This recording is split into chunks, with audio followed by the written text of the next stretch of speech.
Like so many of today's young people, after years of academic grafting, they had set off to see the world with high hopes and expectations.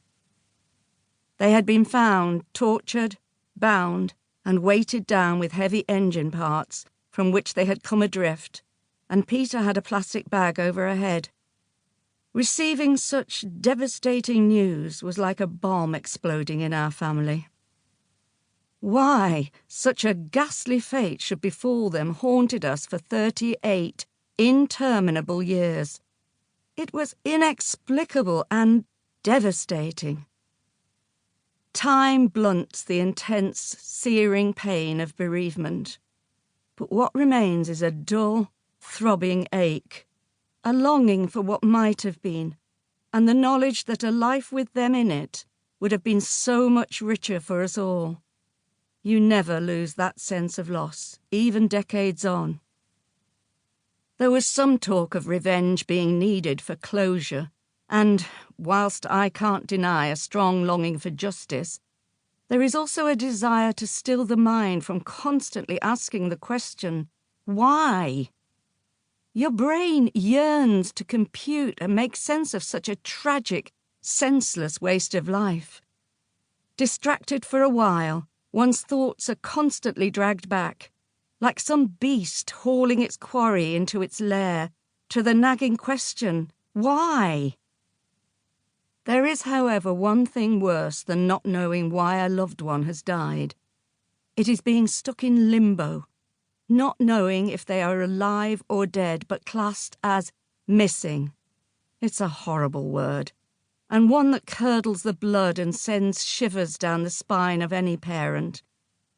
In our case, Chris and Peta were missing for 10 months. 10 very long months, in which we knew nothing of their whereabouts or what had happened to them. 10 months in which the two respective families explored every possible avenue open to them to try to find out their fate. In amongst the pain, hope springs eternal. Whilst there is no proof of death, there's always hope. But like a tidal wave, reality floods into one's consciousness and logic takes over. Your hopes are dashed on the rocks of despair with the realization that you are deluding yourself. Sleep did little to obliterate the debilitating daily grind of worry, as a recurring, very disturbing nightmare played tricks with my head.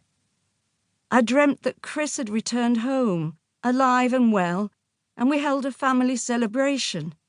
When the party was over, I went into his bedroom to tell him how happy I was that he had returned. Sitting on his bed, I found, to my horror, a total stranger asleep under the bedclothes. A rubber mask of Chris's face was lying on the bedside table. It was a nightmare that was to revisit me for many years.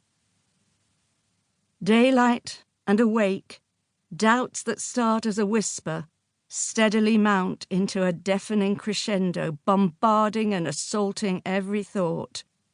Were they being held as prisoners, incarcerated in some Central American hellhole? Did they just want to cut off from their families and start life afresh? But in our heart of hearts, we knew that would never be the case. Their families meant too much to them. I can remember the last time I saw them as vividly as if it were yesterday. Standing just 5'8" in height, Chris made up in character what he lacked in stature. He was no introvert. His flamboyant dress reflected his colourful personality, and that day he was wearing his much-loved, well-worn patchwork leather jacket. Peta was dark-haired, attractive and diminutive. I can still picture them in the doorway of their small rented house in the Birmingham suburb of Harborne, waving goodbye to Mum, Dad and I.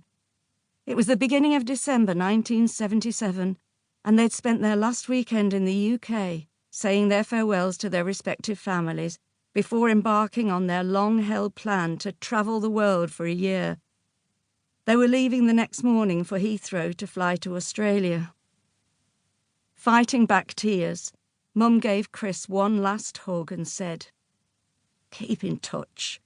And he replied, "Course I will."